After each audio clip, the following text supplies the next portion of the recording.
안녕하세요 여러분, 치카부부입니다. 영유아 시기는 신체적으로나 정신적으로 발달이 일어나고 또 앞으로 살아가는데 가장 중요한 그 기반을 다지는 시기인데요. 아무래도 성인기에 비해서는 신체적으로 혹은 구조적으로 변화가 무쌍한 시기이기 때문에 특정한 습관이 지속됐을 때 영향을 많이 줄 수 있는 시기입니다. 성장을 하는 데 있어서 유전도 중요하지만 앞으로 올바른 성장을 할 수 있게 올바른 환경을 조성해 주는 것이 중요하기 때문에 이러한 습관들을 눈여겨볼 필요가 있는데요. 오늘은 치과에서 그런 습관들 중에 말씀드릴 수 있는 부분에 대해서 발달 시기별로 하나씩 얘기해 보도록 하겠습니다.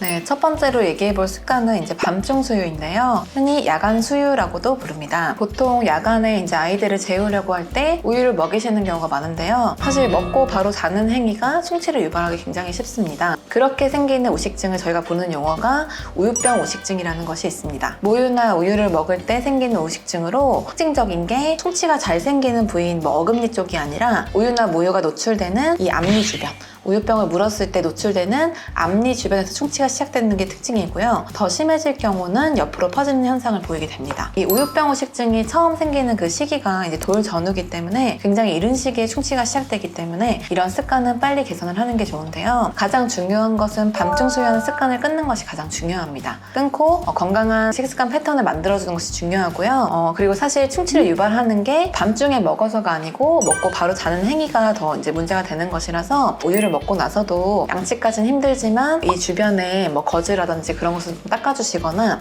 아침에 일어나서 깼을 때 바로 깨끗하게 닦아주는 행위로 좀 충치를 예방하는 것이 중요할 것 같습니다.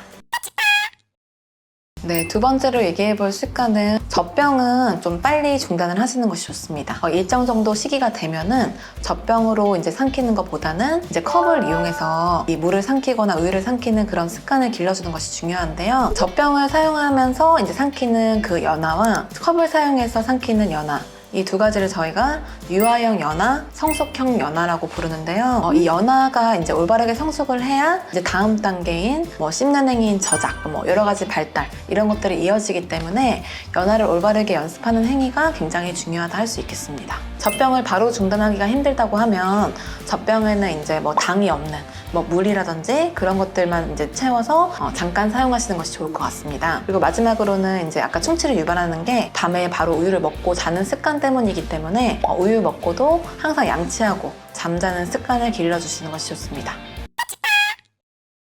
네, 다음 습관은 밥을 물고 있는 습관입니다. 이 습관을 주소로 많은 부모님들이 치과에 내원하시는데요. 보통 첫 번째 어금니까지 완성되는 24개월 전후로 해서 씹는 행위를 많이 하게 되는데 올바른 저작 훈련이 되지 않으면 계속 씹는 행위를 하지 않고 물고 있다가 삼키게 되거나 그런 행위를 반복하게 됩니다. 많이 물고 있는 습관이 충치를 유발해서도 굉장히 문제가 될 수 있지만 앞으로 이 턱뼈, 악골 별다리나 이런 거에도 굉장히 영향을 줄 수 있기 때문에 올바른 저작 활동을 기를 수 있게 도와주는 것이 중요합니다. 처음부터 다그치실 필요는 없고 작은 음식부터 잘게 썰어주시거나 여러 가지 질감의 음식들을 많이 접해볼 수 있게 좀 훈련을 시켜주는 것이 중요합니다. 네, 마지막으로 살펴볼 습관은 식습관과 관련된 습관은 아니지만 많이 나타나는 습관 중에 하나인데요. 바로 쪽쪽이, 손가락 빨기 습관입니다. 우리 영유아 시기에는 어느 정도 빠는 그런 행위가 좀 필요한 시기인데요. 아무래도 자기 욕구를 충족시켜 주기도 하고 구강을 통해서 느껴지는 그런 감각들이 뇌로 전달되면서 뇌 발달에 관여를 하기 때문에 어린 시기에 어느 정도 필요한 습관이라 할 수 있겠습니다. 근데 그게 너무 지속될 경우에는 치아라든지 악골 변형에 영향을 줄 수 있는데요. 우리 손가락이나 쪽쪽이 빨기를 오래 한 친구들의 그 악궁 형태를 보면 실제로 앞니 쪽은 더 뻗어지면서 악궁이 협착된 그런 형태를 보이게 됩니다. 보통 위의 앞니는 많이 뻗어지면서 아래 앞니는 안쪽으로 기울어지게 되고 그 치아의 변형 말고도 뼈 자체가 변형되기 때문에 앞으로 연구치를 교환해도 그런 영향을 주는 경우가 많은데요. 4세 이전에는 최대한 습관을 중단시키는 것이 좋고 그 이후에 지속이 되어서 변형이 많이 일어난 경우에는 규정적으로라도 올바른 그 환경을 다시 복원시켜주는 것이 좋습니다.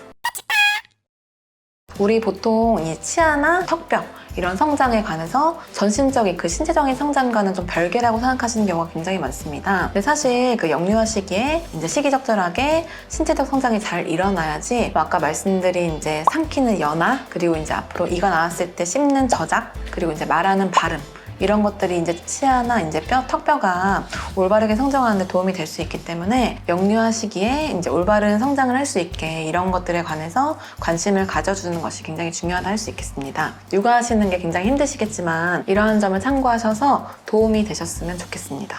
감사합니다.